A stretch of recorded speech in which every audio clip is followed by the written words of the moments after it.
Orang miskin sekarang jangan mimpi Saya jadi Dr. dokter. Isdilana Sakti, dokter penyakit dalam di Bondowoso. Jadi pagi ini saya bertemu dengan 16 dokter muda yang bertugas di kabupaten kita.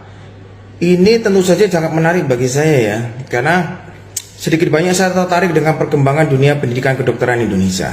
Sebagai informasi, dulu saya sekolah kedokteran masuk pada tahun 98. Saya kuliah di Universitas Airlangga Surabaya. Waktu itu SPP saya 325.000 per semester dengan uang sumbangan 1 juta. Ya. Kenapa saya bilang menarik? Karena saya kepingin tahu perbandingannya dengan pendidikan kedokteran yang saat ini sedang terjadi di Indonesia. Jadi dari 16 dokter muda itu ada 3 yang dari Universitas Airlangga. Otomatis kan pembandingnya kan dengan kita dong. Kemudian lainnya ada beberapa dari universitas swasta yang tersebar di seluruh Indonesia. Saya tanya semuanya. Saya tanya, kamu SPP-nya berapa? Ini pertanyaan pertama untuk yang dari Airlangga ya. Jadi saya tanya, kamu masuk dari jalur apa? Yang 3 orang itu 2 dari jalur tes. Saya kurang tahu namanya apa sekarang ya. Yang kedua di jalur undangan. Ya. Terus saya tanya, kamu masuk dari jalur apa? Saya dari jalur undangan, Dok. Saya tanya, berapa? Saya tidak tanya tentang sumbangannya karena saya tahu sumbangan itu pasti ngeri lah. Ya, ratusan juta rata-rata itu ya. Saya tanya, berapa SPP-mu 1 semester? Dia jawab, bervariasi dokter, tapi rata-rata antara rentang 10 sampai 25 juta. Lah khusus kamu berapa? Yang dari Airlangga, jalur undangan. Dia sebut di angka 15 juta kalau tidak salah tadi. Ya. Kemudian dokter berikutnya yang masuk dari jalur tes, jalur kompetisi, ya. Saya tanya, berapa SPP-mu? Saya kena 20 juta dokter. Yang satunya 13 juta. Lah ini tentu saja mengagetkan saya. Ya. Apa yang membuat saya kaget ya? Di dalam benak saya, kalau dia lulus tes, harusnya SPP-nya jadi lebih murah. Ternyata enggak. Ya. Saya sangkut pautkan dengan fenomena pembukaan fakultas kedokteran yang sekarang marak. Dibuka di mana-mana. Perguruan tinggi swasta juga. Intinya dibuka selebar-lebarnya. Katanya versinya pemerintah bahwa kekurangan Indonesia ini kekurangan dokter. Ya, jumlahnya nggak main-main karena pemerintah mengejar rasio dokter 1 dibanding 1000.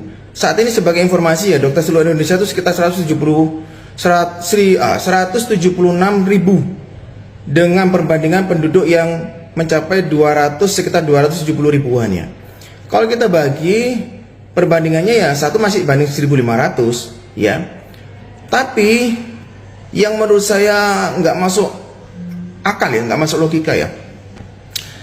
Kalau jumlah kita kurang, kalau hukum ekonomi ya, harusnya kalau suplainya kurang, permintaannya banyak, harganya jadi mahal. Tapi kenapa berlaku dengan sebaliknya di Indonesia? Katanya dokter-dokter kurang, tapi kenapa harganya murah sekali dokter Indonesia? Teman-teman dokter-dokter yang muda itu saya tanya, kamu punya pengalaman nggak jaga klinik? Ya, praktek di klinik. Ya dok, ada beberapa yang menjawab ya. Sekitar ada 4 orang. Saya tanya, penasaran tanya, kamu dibayar berapa di sana? Dia bilang, uang duduk dok, kita dibayar 75.000. Kemudian setelah pasien ke-10, kita dikasih fee jasa 2.500 rupiah per pasien. Coba bayangkan Anda ya.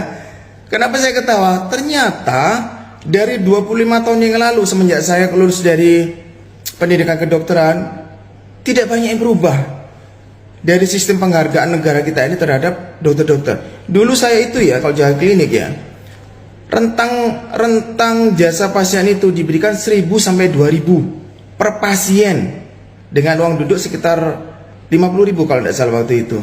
Ya, jadi ini mengagetkan saya sebetulnya karena fenomena fakultas kedokteran yang dibuka seluas-luasnya itu harusnya untuk mengejar kekurangan dokter yang ada di Indonesia. Tapi harusnya negara tidak boleh lepas tangan terhadap kewajibannya menyelenggarakan layanan kesehatan Indonesia yang paralel dengan menyediakan jumlah dokter yang ada. Ini sekarang kan enggak. Jadi seolah-olah negara itu melimpahkan kewajibannya kepada pihak swasta, kepada pihak rakyat. Dengan cara apa? Dibuka sekolah kedokteran seluas-luasnya, tapi yang ada sekolah kedokteran itu istilahnya itu memberikan biaya kedokteran, sekolah kedokteran itu yang sangat mahal. 10 sampai 25 juta rata-rata. Jadi yang negeri atau swasta rata-rata segitu. Mungkin berbeda sumbangannya ya. Ini kan miris sebetulnya. Kalau seandainya memang negara kepingin mengejar ketertinggalan jumlah dokter, harusnya negara buka fakultas kedokteran, oke, banyak boleh. Tapi biayanya dari negara dong. Masa rakyat harus bayar? Dan yang lucu adalah pendidikan kedokteran ini sangat mahal di Indonesia. Ibarat ya, ongkos produksi membuat seorang dokter itu ya biaya produksi seperti biaya produksi durian ya, pohon durian ya. Tapi setelah panen dia, setelah berdarah-darah, dijual, dibeli dengan harga layaknya timun, murah sekali. So, mudah-mudahan suatu saat pendidikan kedokteran kita bisa murah lagi ya. Jadi kalau yang sekarang ini, yang tes pun yang berusaha keras untuk bisa tembus tes perguruan tinggi negeri harus bayar mahal, 20 juta tadi saksinya. Dan ini nyata real ya. Sedangkan yang jalur undangan rata-rata juga segitu. Mungkin juga masalah yang berbeda lah, masalah sumbangannya ya. Maksud saya begini lah, harga otak yang cerdas itu ya sekarang itu ya kalah dengan harga rupiah untuk masuk atau untuk nyumbang di fakultas kedokteran. Miris kan jadinya. Jadi gimana saya berharap ya, meskipun Pak Harto beliau itu banyak, maksudnya ada kekurangannya ya, tapi untuk poin dari pendidikan yang murah, beliau tetap juaranya. Buktinya apa ya, saya seorang anak pensiunan tentara yang jelas miskin, pasti miskin ya, tetap bisa bersekolah di kedokteran. Yang sekarang saya tanya, apa ada yang bisa sekolah kedokteran miskin? Ada, dari program bidik misi. Saya tanya berapa proporsinya? Mungkin ada sekitar 5 orang dok yang bidik misi. 5 orang per 250 tempat duduk di kedokteran, di fakultas kedokteran.